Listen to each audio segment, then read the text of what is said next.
I've been sent to Australia on a mission to film the Aborigines and to try and understand their future in Australian society. This is my first journey to visit the Aussies. I can't wait to meet my first Aborigines, but in Sydney, the descendants of the first inhabitants of the island are nowhere to be found. Tell me, do you know where I can find the Aboriginal people? Where can you find Aboriginal people? You can find some in the city areas. In Sydney, for example, they're in the areas around Redfern, but a lot of Aboriginal people also live in the outback parts of Australia, particularly in the Northern Territory, in the northern part of Queensland and in Western Australia. Aboriginal people in the Northern Territory and also in Sydney. There aren't very many in Sydney, but a lot in the far north of Queensland. Aboriginal people usually outside the main cities is probably the best bet, but further north. Geographically, the most you'll find will probably be they prefer to be out on the land, a lot of them.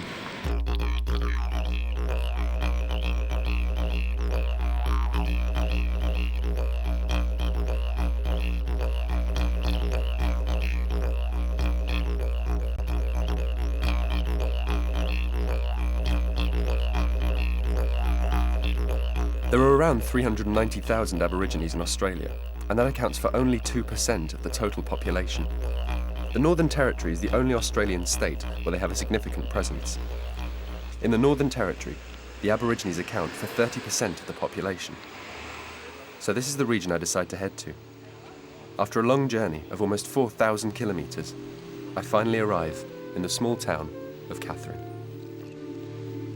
My first impression upon arrival is of a people completely lost in a white man's world. What's happened to them? The history of the country will one day acknowledge that the white settlers denied the Aborigines a lot of their land.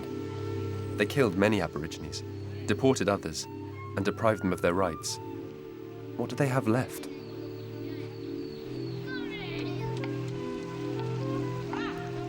I was advised not to trust my first impressions, and to go and see Tommy in Beswick, who can tell me about his people. One time there was a son of a witch doctor. He went hunting in the hills, and at sunset like this, he hunted until he couldn't see no more, but the hills have already parted. And the Mimis got this person and took them into the hills, in the cave where they live, and there they sang and they danced, and he didn't want to come back.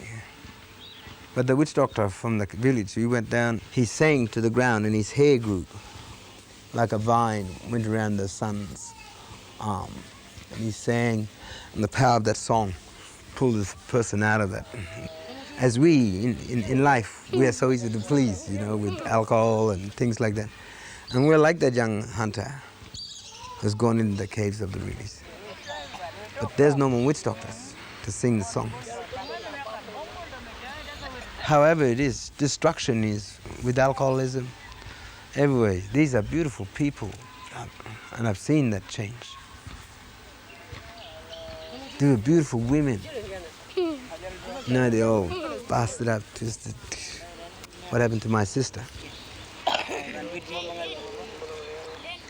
We have to paint, we have to sing, we have to dance. Because when the government men come one day and say, can you sing? We're going to say, sit down, we'll show to you, we'll sing. It means a lot in this whole country, all of Australia, all the Aboriginal people should wake up. Seriously, wake up.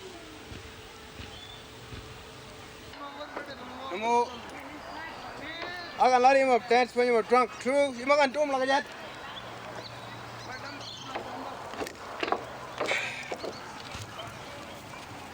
You're gonna have fun tonight. Tommy and his wife Fleur are organising a corroboree tonight, a traditional Aboriginal ceremony. I like the way you think you can do the door from it. Tell her that she'll take over. Oh, sure. Oh, not at all.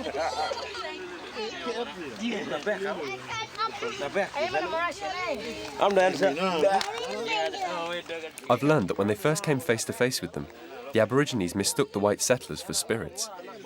In order to confront these spirits as equals, the Aborigines covered their own bodies in flour or white powder. This custom lives on today in every Aboriginal ceremony. To the Aborigines, white is the colour of death and spirits.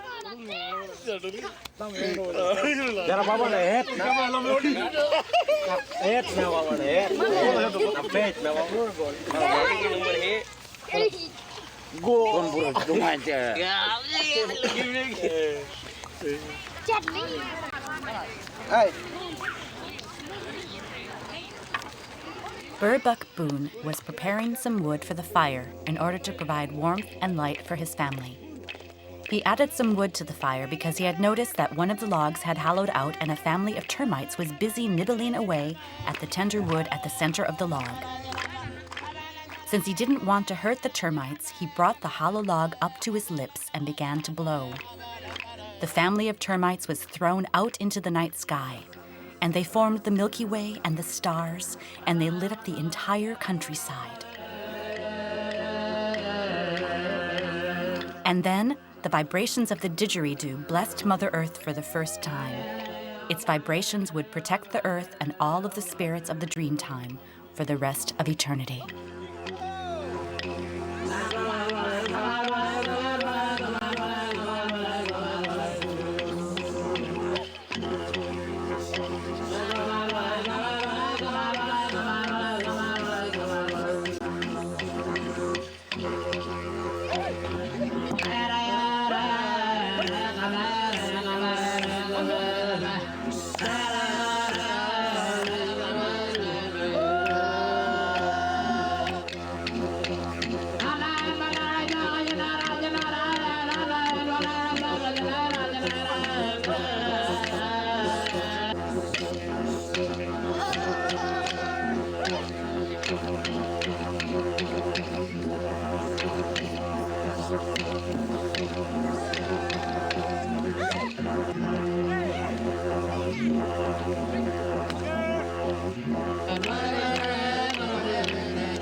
At the beginning of time, in the Dreamtime, there were no contrasts and the world was completely flat.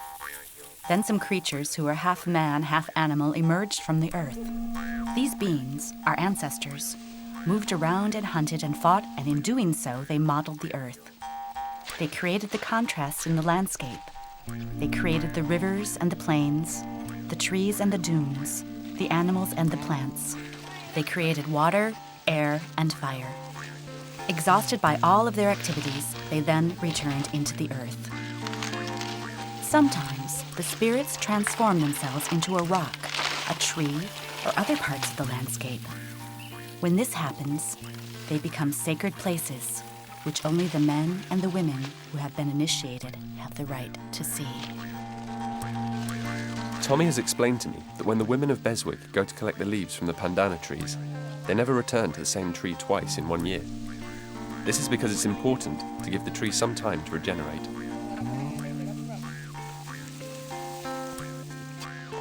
In order to colour the fibres, they dig out the roots of a shrub to make a yellow dye, and the roots of an onion to make a red dye. When they mix these two, they can obtain a large spectrum of colours that are 100% natural. We do not own the land owns us. The earth is our mother, the starting point where it all began. Dig up a little bit of the earth, and you will see that it represents where we came from and where we are destined to end. The earth is our food, our soul, our spirit, our identity. We have no borders, no enclosures, no property rights. We belong to the earth. She is our spiritual world.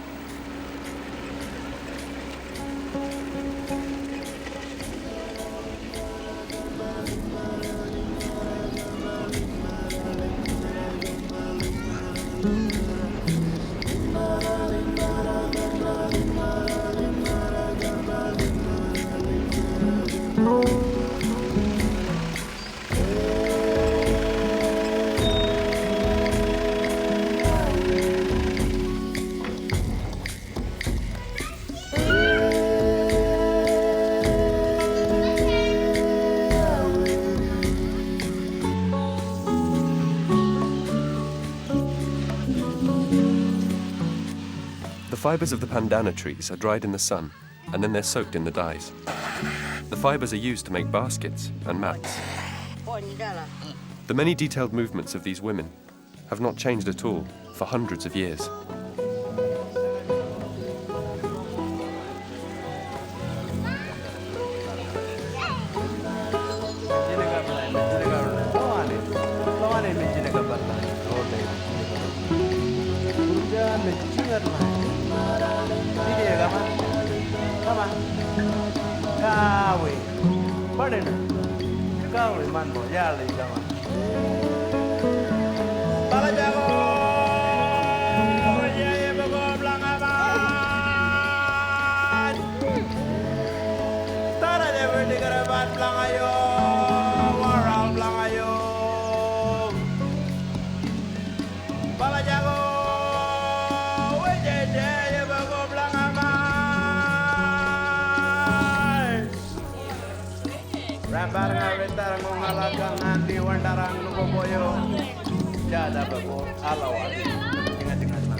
Gambling has been increasing in popularity in the majority of Aboriginal communities. Everything is shared between members of a family, including money. I have come to understand that the winner rarely keeps the money he wins. The losers borrow the winnings, making the games endless. These people make me feel comfortable and welcome. I've even considered sitting and playing cards with them.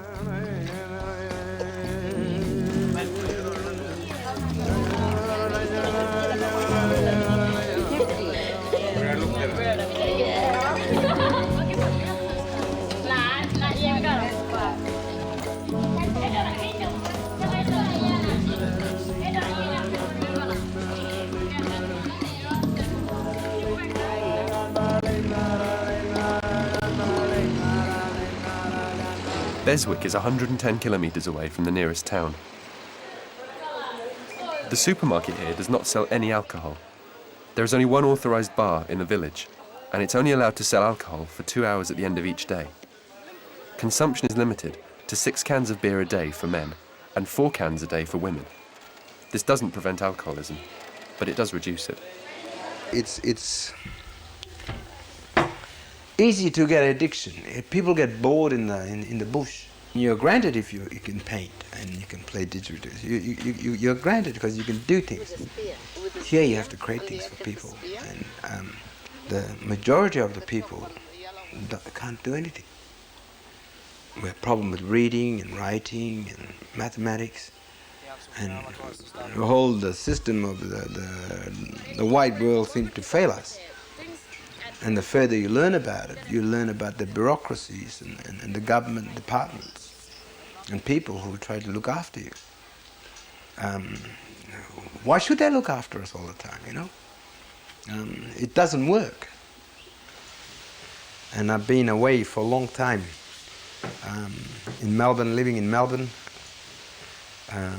like being in exile, because I've done a film.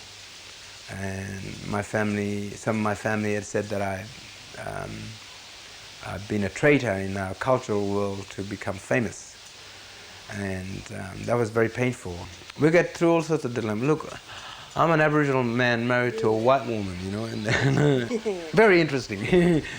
The white people look at us, you know, and the black people look at us. And they wonder. Some wonder, why this beautiful white woman going with this black woman? We have an Aboriginal, you know? Police. You hear them. But you learn to be strong. And if I drink, I'm not worthy of anything. If I don't drink, I can have anything I like. I am not with this. I'm not really classical, but you learn things, you know? I've had a lot of people, French people in Melbourne, who had time to teach me music and guitars and stuff like that. Francois Bernard. Feelings. And it's nice, you know, and Francois taught me all this. And he taught me a lot of things that I can stand on my feet. Feeling ain't easy tonight. When you look up in the skies, when no love in vain, come on, tear it down.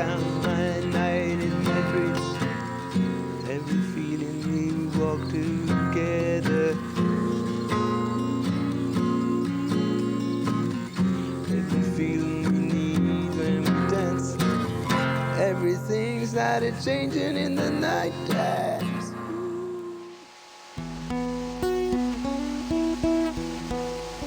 The people of the Tiwi Islands, located at the extreme north of the territory, were the first people to have had any contact with the European travellers at the beginning of the 19th century. Upon my arrival on the island of Melville, I met two men, Martin and Marius. They still practice turtle fishing, an ancient tradition, and they've asked me to come along for the ride. The Aborigines of the Tiwi Islands are among the last people in the world who are still allowed to hunt turtles.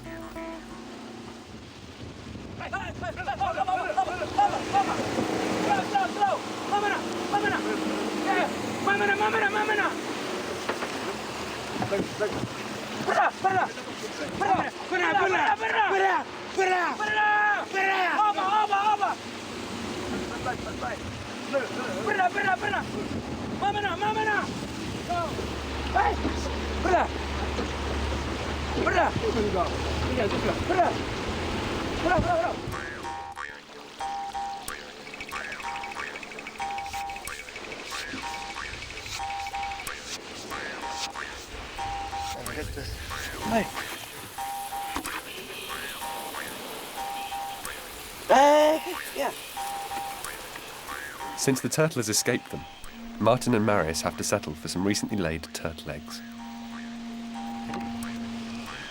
The Tiwi Islands, which are around the size of Cyprus, have only 2,300 inhabitants. The waters surrounding the islands are filled with sharks, rays, crocodiles, and turtles. Since the animal and marine life is plentiful, it is hard to convince the Tiwis to give up hunting endangered species. Slow.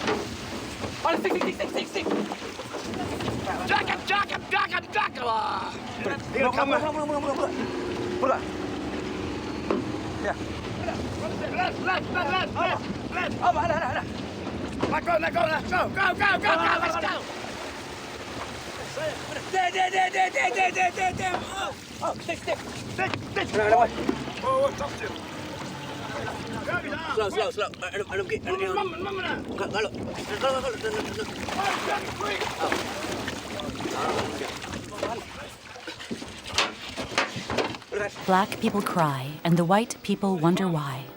Some really try to understand the strange human, the Aboriginal man. Some wonder, what is it this man wants? Is it to relive the past with tribal hunts? What is it, this thing they call the Dreamtime? Come, don't be afraid of what you might find. Look, white leaders, do you see a broken race? Then look again. What do you see in their face? Look closely now, at the sparkle in their eye. With justice, equality, and land, no longer will black people cry. His challenges are many. He will soon be a warrior again. Let him make the first step.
Short.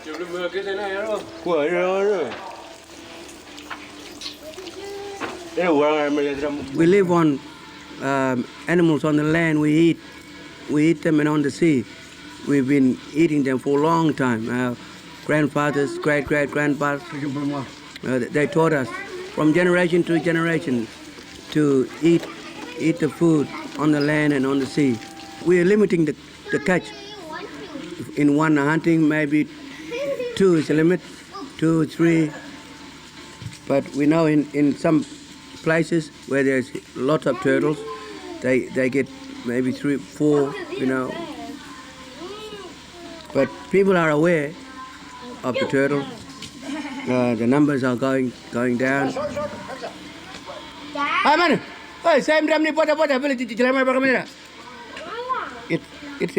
It's important because it's our way of life now.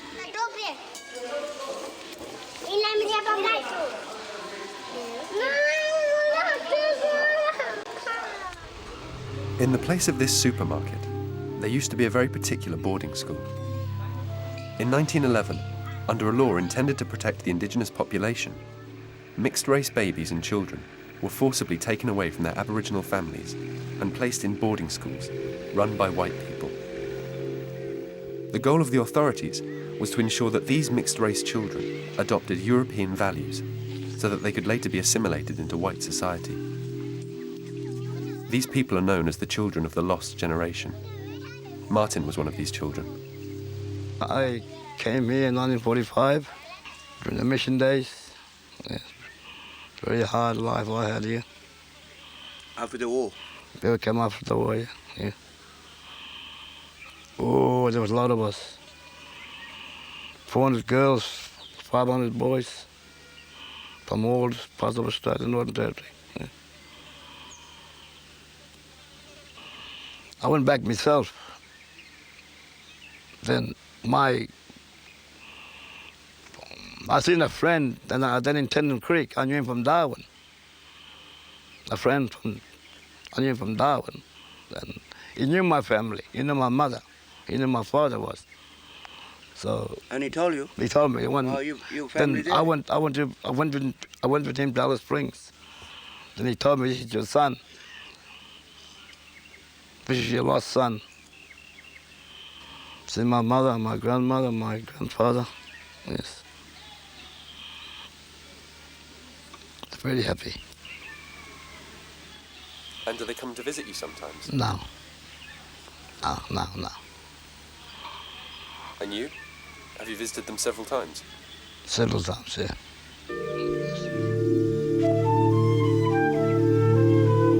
From 1911 to 1980, up to 100,000 mixed-race children are said to have been taken away by the Australian government and placed as orphans in white families or institutions. The boarding school that was once here has left a bitter taste in the minds of the Tiwis. This is despite the fact that these children were raised in the heart of an Aboriginal community. Today, the governmental authorities and the church have made amends by asking for the forgiveness of the Aboriginal people. But in my opinion, the psychological and at times physical injuries of the children will take a long time to heal.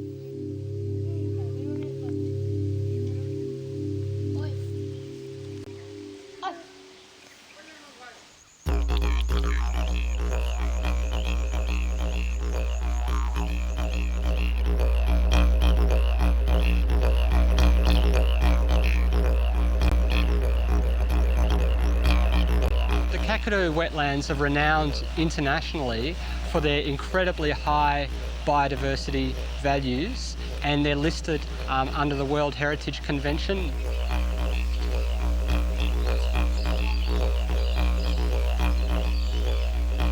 In the 1970s, the Australian government essentially asked the Australian people and also the Aboriginal people in Kakadu whether they wanted mining to go ahead at Ranger or not. The traditional owners said, we don't want mining to go ahead on our country. And yet the federal government said that the Aboriginal people's opposition to mining should not be allowed to prevail, and they overruled that opposition. Well, Aboriginal people have very strong links to country, and their identity is formed through their relationship with their country. So when you take away their country, you're essentially taking away and attacking their identity.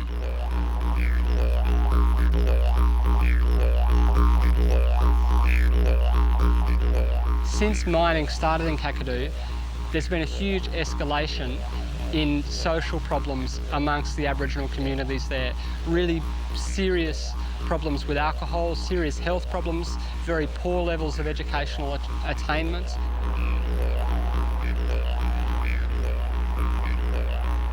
As most people know, uranium is a very dangerous substance, and when it's mined, it creates radioactive waste that remains toxic for thousands of years afterwards. So in any uranium mining, there's always the possibility that some of that radioactive waste will actually leave the site, the mine site, and move to downstream areas.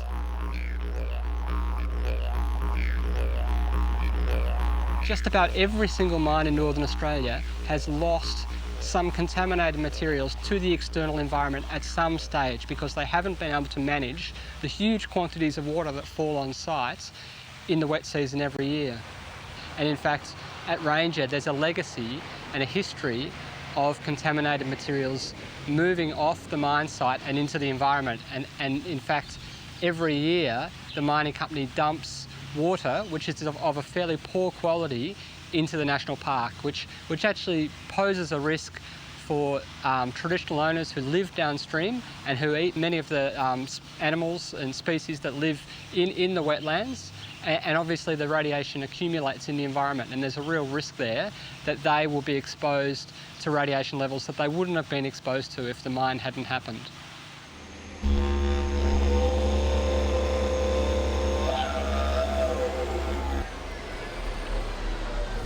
At Ranger, 2 million tonnes, literally a mountain of minerals, are mined every year. These 2 million tonnes are then treated in sulfuric acid. 5,000 tonnes of uranium, packed in sealed containers, are exported every year.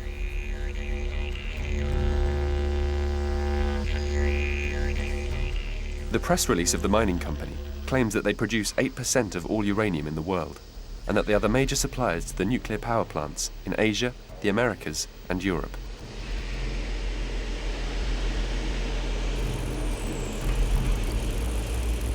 Of the mine's 180 employees, around 30 are Aborigines or of mixed race. The management takes great pride in showing me the training program that has been developed to improve the skills of Aboriginal employees.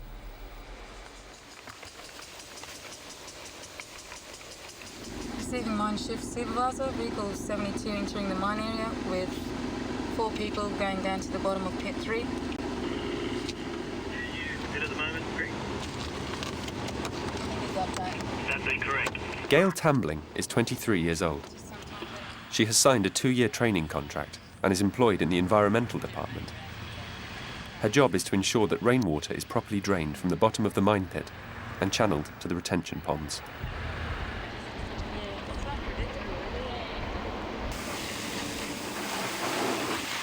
Every time she has to leave the mine, Gail has to wash her car so that no trace of radioactive waste or dust leaves the site.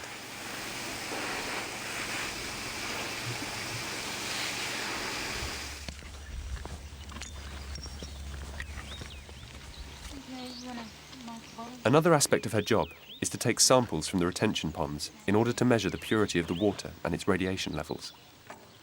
Her answers to my questions do not reveal much.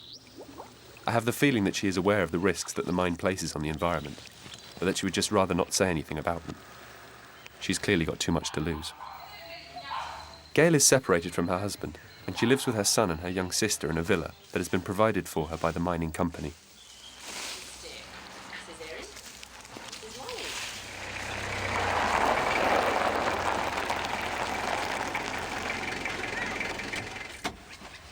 Hello. I was running down. You shouldn't have. I did. Hello, Elizabeth. Hello. Most of my life I've been living in the city, and living in the city meant for me to go to school, and yeah. So just only when I had school breaks, whenever we had vehicles, we'd go out and see our country. But it wasn't a regular basis. My grandparents, they're from both marriages, are sort of passed on. I didn't have time to learn through them, but just a little. But whereas I'm learning today, it's through my older brothers and sisters and my mum. Sort of my dad's passed on 2 years after I was born. Well, I hope me joining the workforce and sort of being out there, getting employment for myself to show my son, my younger sister, They can actually do that, go out there and get a job for themselves. That's why I just come back from school holidays, from camping out, and all they've done is just hunting bush foods, fishing. I'm having bogey. I'm going to chuck myself in. Op mijn achterin. Whoa. The mine at Ranger will be exhausted by 2007. There is a plan to open a new mine in Jabiluka, 20 kilometres to the north of Ranger. This has been blocked by a massive uproar from the Aboriginal community, who own the land. But for how long will they be able to resist the opening of a new mine? Do Aborigines really have any alternative but to be evicted from their land for economic reasons beyond their control? Many have already been forcibly integrated into the white community. A growing number of Aborigines are now living in big cities like Darwin. I want to know how they have integrated and how the Australian government has helped them.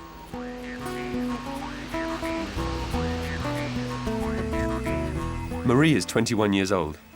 She is currently doing a 2-year internship earmarked for Aborigines with ABC Radio, the state radio station. Down there, and he's got a compass. At the moment, she is responsible for checking the quality of broadcasts, the switch from national to local programming, and she also works with the report crews of the station. It's obviously added on to that stamp duty. Overall, you could be up for 40 to 50,000 in your lifetime of stamp duty. That's a bit of a trap, isn't it? It is very much a trap, and people, again, when they refinance to buy another house... I've been asked actually to do stories of an Indigenous nature because I'm an Indigenous person or of that origin. And I find it as a privilege actually because I can relate to them pretty well and they can relate to me pretty well. Interested in...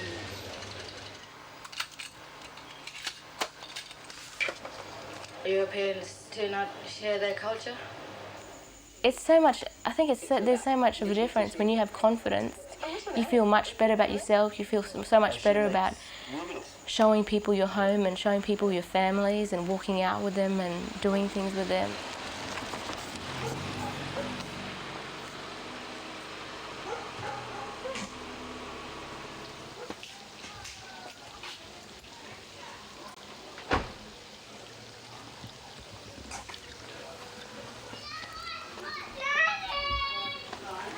Marie has invited me over to her house for dinner. In addition to their daughters and numerous small children, Marie's parents' house is almost always crowded with aunts, cousins and nephews who randomly drop in. Marie's father is white and her mother is an Aborigine. They met in the Aboriginal community of Daly River. They seem very much together.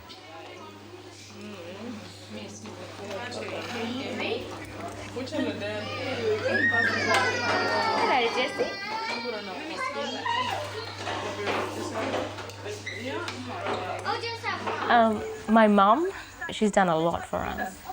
She's done so much. She's reared up 5 of us and she's lost a child and, you know, coming from an Aboriginal family and moving up here for our education into a more Western world and out of her comfort zone was something really special, I reckon. Here at the table, we ask you, Lord, to bless this food and to bless us. In the name of the Father, of the Son, and of the Holy Spirit, amen. Well, now that I'm growing older, I probably see myself as an Indigenous person. But when I was, say, only a year ago or 2 years ago, it was harder for me because I'm a bit lighter skinned than, like, you know, Aboriginal people. They expect them to be, you know, a real dark colour, obviously. So I didn't really know where I fit, basically. I didn't know what I should say to people when they asked me. Like, sometimes I'd get people ask me if I was from New Zealand. When I was in Canada and Toronto for this World Youth Day, someone came up to me and started speaking in Spanish or something, and I had no idea what they were talking about, and they realised, and I said I was from Australia. But, like, yeah, it's really hard sometimes for a while. Like, I remember when I was applying for the ABC traineeship, I didn't know whether I should apply because it said Indigenous people, and if I went to do an interview there, would they recognise me as being an Indigenous person? I think the whole stolen generation issue and kids being taken away from their homes, from their families, was such a terrible thing. In that way, it really annoys me and it frustrates me that things happen like that. I think we have to move on at some point, I think. Just sit down. You know, I've learnt from different ways because I've wanted to know. Like through my paintings, I guess. Like I paint a little and try and learn, you know, the styles of the art.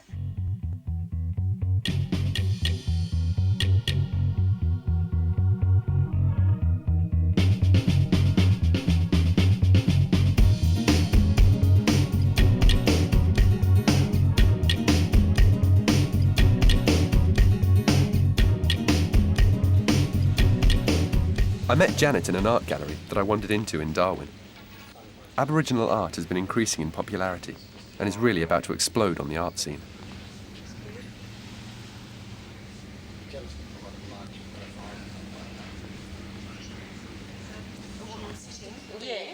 And collecting seeds. I have people coming in and they ask me what's the story is about and what's the painting is about, and I tell them what the story is. My mum paints, and my two aunties and my uncle paints, and my grandmothers as well, and my brother Malcolm paints, and my sisters as well, and myself, and my daughter as well. My two aunties, they're the ones that taught me, and they gave me all the stories and designs, and they took me to my grandfather's and great-grandfather's site, and they told me, you know, the story of this one. And because it's really important, and they're the ones that have the knowledge to pass on the stories and the dreamings. My father's dreaming is serpent snake, and I also paint fire and lightning and thunder, different animals as well too. They're the totems of my fathers and my aunties. And I also paint my grandfathers, my mom's dad, because I am the custodian for my mums and my grandfathers.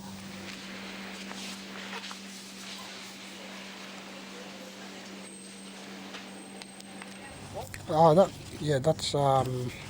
that's the really big Janet going to Germany. Yep. Oh, right, I see the problem, yep. Of all the artists that we have, Janet is the most popular. And her paintings go all over the world. Not only to Australians, but they go to Europe and America. With Aboriginal artists, their stories are handed down through initiation ceremonies or age grading ceremonies. They cannot just paint any stories. They can only paint the stories that they own. The Aboriginal people, once they have their money, they share it with the rest of their family. So today I could give them $1,000 or $2,000 or $3,000, and tomorrow they'll have nothing. Janet is looking after 5 or 6 children. She's got quite a few people there staying at her place at the moment. I think altogether there's probably 10 people staying at her place. But I have seen more. I've seen 15 people there.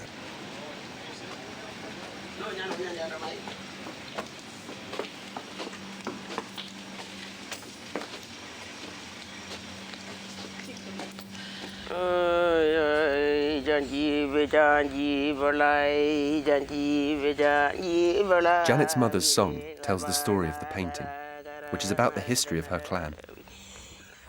Every time the Aborigines express themselves, either through their art or through their language, I can sense all the richness and the strength of their culture, and the pride that the older members feel towards it.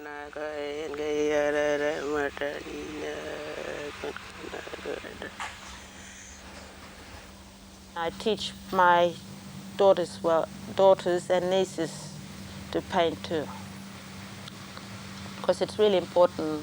They have to, learn about our culture. Yeah, it's important for our kids to learn both ways, our language and English as well too. People have spoken to me about an institute on the outskirts of Darwin, which trains Aboriginal adults from all over the Northern Territory. Here, students select their courses from subjects as varied as silkscreen painting, comparative theology, and penal law.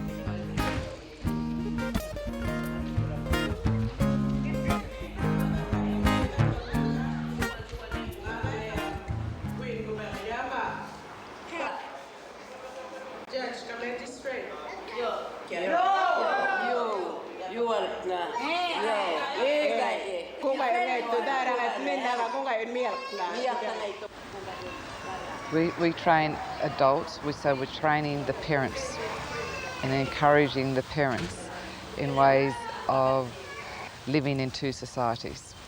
And we're hoping with the learning that we're giving them in leadership will help them with their children in completing education or staying in education and maintaining their culture. I've spoken to students that have come in and have had that challenge within themselves. They want to keep their culture and they want to follow God. Some people feel like they have to leave their culture and just follow God. Others have worked it out that they can actually work together, they can be together. Christianity and their culture can work together.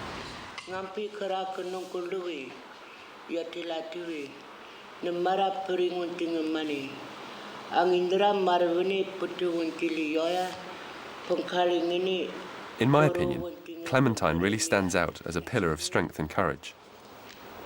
She came to the Institute to increase her knowledge of the Gospels and to be able to better participate in her parish. Clementine especially likes to read passages from the Bible that have been translated into Tiwi, her language. Steve Fletcher is the chaplain of the main Aboriginal parish of Darwin at St Martin of Porus. I met with him to find out what he thinks of the spirituality of the Aborigines. The Western world is learning about spirituality, or maybe relearning. And I think these days when anyone who works with and amongst Aboriginal people is often learning as much as they are, sort of giving out anything. They're learning as much from the people, certainly about spirituality.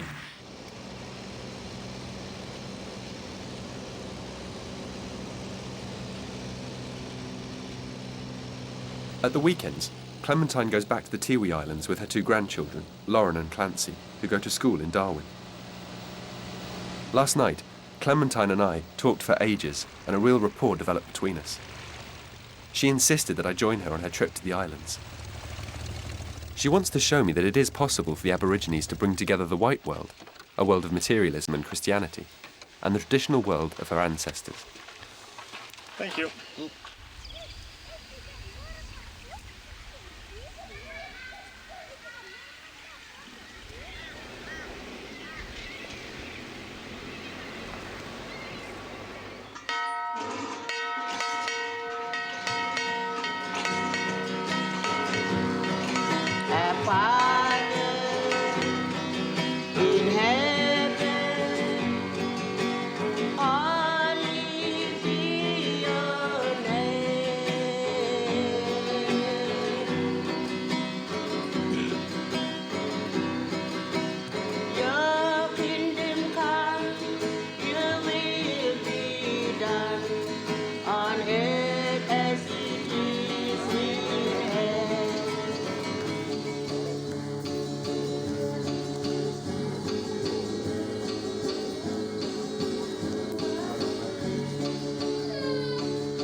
My father wasn't Christian. He didn't want us family to be baptized, to be a Christian. One day, my father got sick. He passed away when Mommy was pregnant for me. Mom bought me traveling by canoe. A little baby, I was about a week old. And she brought me up here. And she told Father that she wanted to be baptized and She said, I want my daughter to be baptized, and I want to be baptized too, and all my children.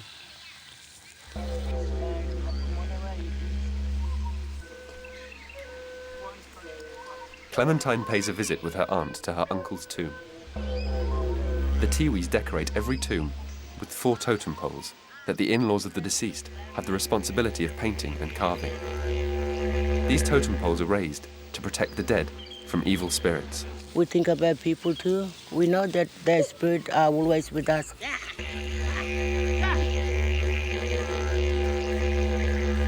Next to the church, I see 4 totem poles surrounding an isolated tomb. This represents the tomb of Christ.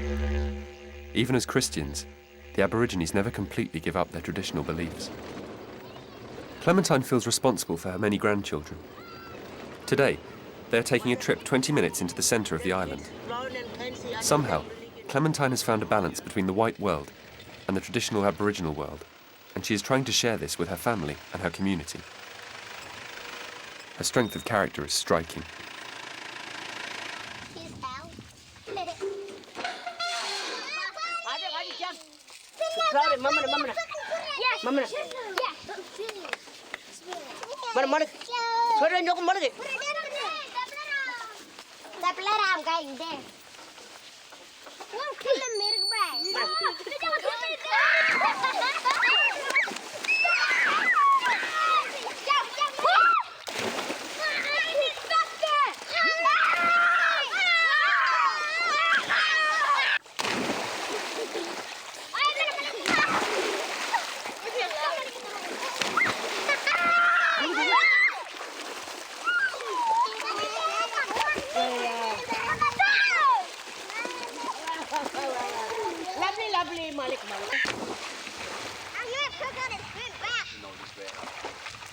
It is very important for my grandchildren to learn in Tiwi culture and God's way, and put them together, and make it into one.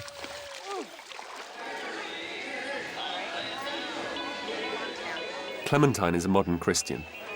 After a particularly hot day, there is a place on the island where she likes to go to drink a couple of cold beers.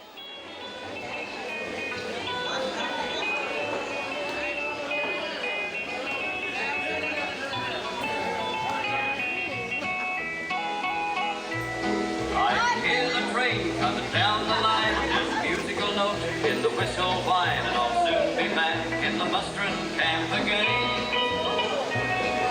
With red-hide reins tugging in my hands on a big camel, gonna be so grand. Well, Mickey makes a break from the mop on the golden lane. I got my old corn pop and a saddlebag, Willoughby spurs, and I've rolled the swag. I got an old guitar and a ticket on the westbound train. Feel at ease in my stockman suit, in my curly hat and my high-heeled boots. In a day or two I'll be back on the golden lane. In a day or two I'll be back on the golden lane.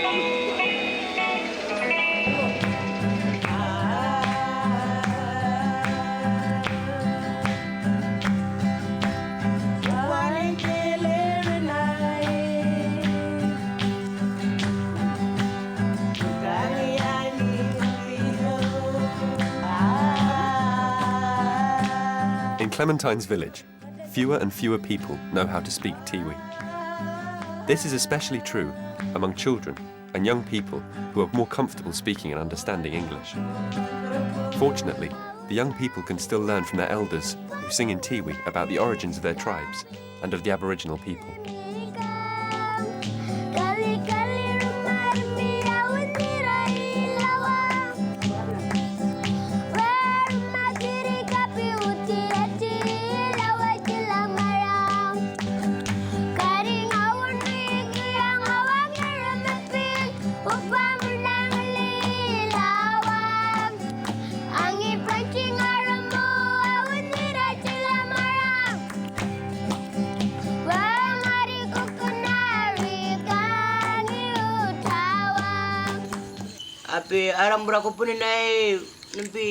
Clementine is telling the story of a hunter who is stuck between two worlds.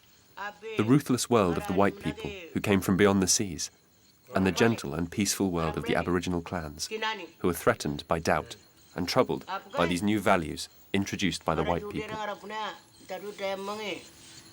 The hunter awaits for his people to regain faith in themselves. He waits for them to become proud once more, to sing again, to paint, to dance, and to celebrate. In this way, his people might once and for all banish their evil spirits and get rid of the temptations that cloud their minds. And he will become, once again, a strong and loyal warrior, like he once was in the beginning, in the Dreamtime.